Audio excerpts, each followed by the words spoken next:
In this video, we're going to talk about 10 easy rules to own less stuff in retirement. Coming up next on Holy Schmidt. Holy Schmidt! There are some things in life that are just supremely impactful on an individual. And one of those things is the amount of clutter that they have in life, the stuff in their lives. If you're in retirement and you find that you're overwhelmed with all of the things that are around you, this video is going to help you help yourself with 10 easy to implement rules to basically get all of the clutter out of your life and really focus in on what you should be doing in retirement, and that's enjoying retirement. All right, let's get into it. But before we do, please make sure you click subscribe and turn on notifications so that you get alerted the next time I post a video. I post several times a week. Rule number 10, adopt a one in, one out policy. Now, what does this mean? Well, if you look around your home, very likely you haven't adopted a one in, one out policy to date, otherwise you wouldn't be watching a video about decluttering your home. A one in, one out policy basically means for every thing that you bring into your house, you have to throw something out, something of lesser value, something that is no longer of use to you. Let me explain. The purpose of a one in, one out policy isn't to reduce the amount of stuff in your life, because by definition, you're only putting in what you're taking out, nothing more. But what it does do is it prevents accumulation. For example, if you have a book in your bag and you're going to be traveling, you probably can't read two books, yet most people will throw the second book in and that bag will get heavier. So using a one in, one out policy, you have to remove one book before you put in another. By adopting a one in, one out policy, it also helps you shop more mindfully, because if you know that you have to bring something out of the house when you bring something into the house, well, you will be buying less things because most people like what's in their house, otherwise it wouldn't be in there. We'll talk about that in a minute.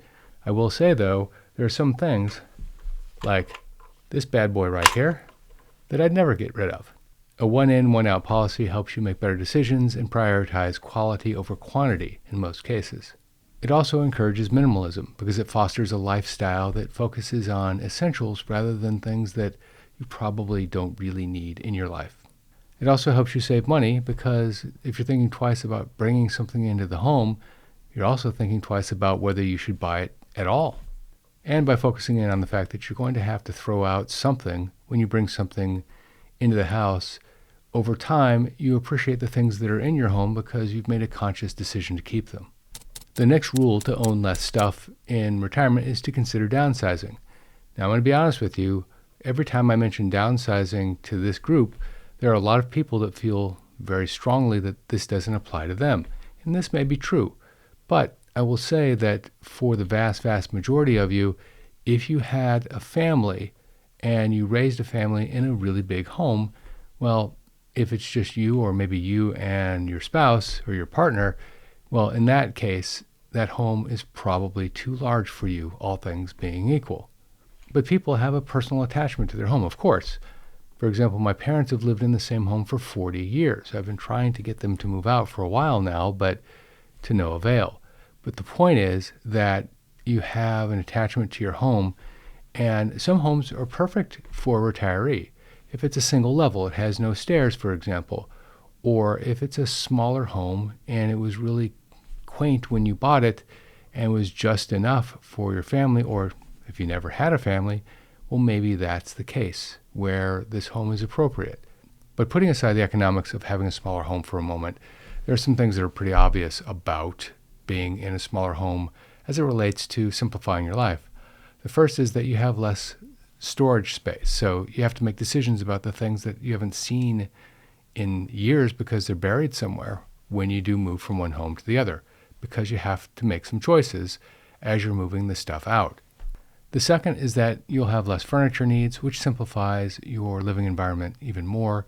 And a smaller home is much easier to organize in most cases because you don't forget where things are stored. The next point to owning less stuff in retirement is to declutter regularly. Make it part of your regular cleaning process, like vacuuming your carpet or cleaning the countertop. One of the big advantages is it prevents accumulation because you're not just staying level like we talked about earlier with the one in, one out policy, but you're actually removing excess from your home. little by little. And frequent decluttering helps you identify items that you're no longer using. And frankly, you might discover some things that you own that you were thinking about repurchasing because you couldn't find them. Well, now you don't have to. It also reduces stress because a clutter-free home gives you a sense of calm in your life that you didn't have before. It also helps save time because you know where everything is. You don't have to go looking for a screwdriver, for example. The next point, prioritizing experiences over things. Let me ask you a question. If you had on your favorite pair of jeans, do you know what month and year you purchased those jeans? For most of you, for 9 out of 10 of you, the answer is probably no. However, if you went to the Grand Canyon at some point in the distant past, and I asked you what was the month and year that you went to the Grand Canyon, assuming you liked the trip, of course, most of you would be able to tell me when exactly you went. You may have to think about it for a moment or two, but there's something attached to an experience that lives with you for a very long time, and it doesn't exist when you're talking about stuff. And because of this, the act of spending your funds on experiences rather than things means that you reduce your physical clutter. The amount of dollars you spend traveling, for example, can't be spent twice. And most people would rather have experiences than things in their lives anyway, which means in general they're just happier. It also decreases impulse buying because when you feel like your funds are there for experiences, well, you tend not to buy little things that don't really mean a lot to you. Then, of course, there's the social aspect, which means that you're interacting with people more often than not when you're talking about experiences, something that all human beings need in their lives. The next rule to own less stuff in retirement is to embrace digital media in all its forms. Now, I'll be the first to tell you that I enjoy reading a paper book, not a digital ebook.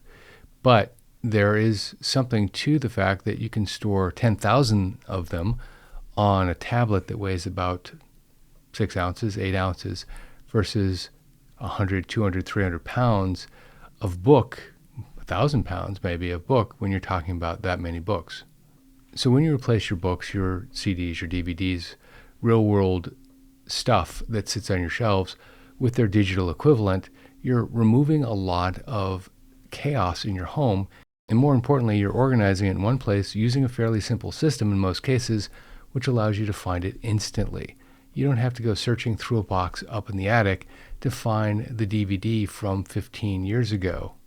And of course, it's all portable. You can take it with you when you're on the go and use either your phone or your smart TV or something in between, like a laptop, for example, when you want to access your digital media.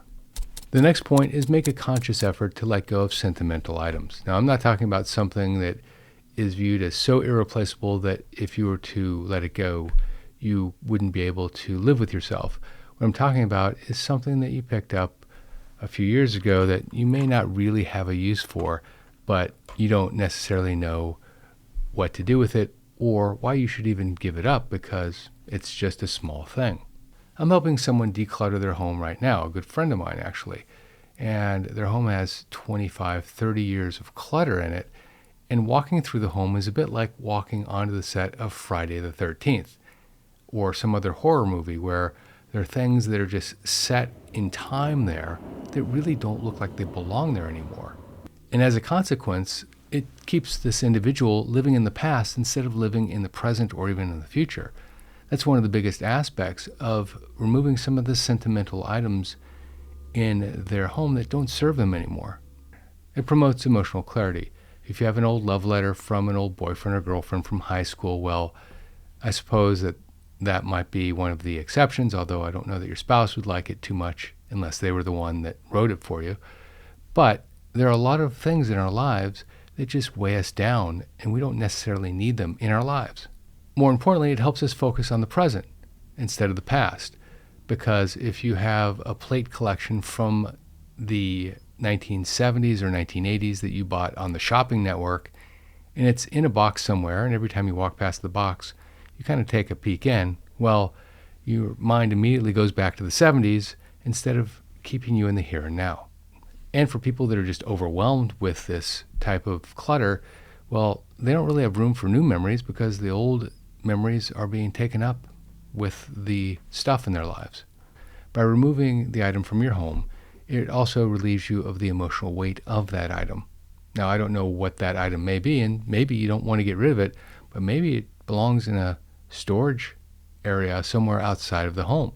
Number 4 is that it helps you avoid impulse purchases because you've trained your mind. Let me explain. If you've established rules in your life, one in, one out, or the declutter rule in your life, you're less likely to buy things just for the sake of buying them. This will save you money, reduce buyer's remorse, improve your overall financial health, and give you greater satisfaction with the stuff that you do keep.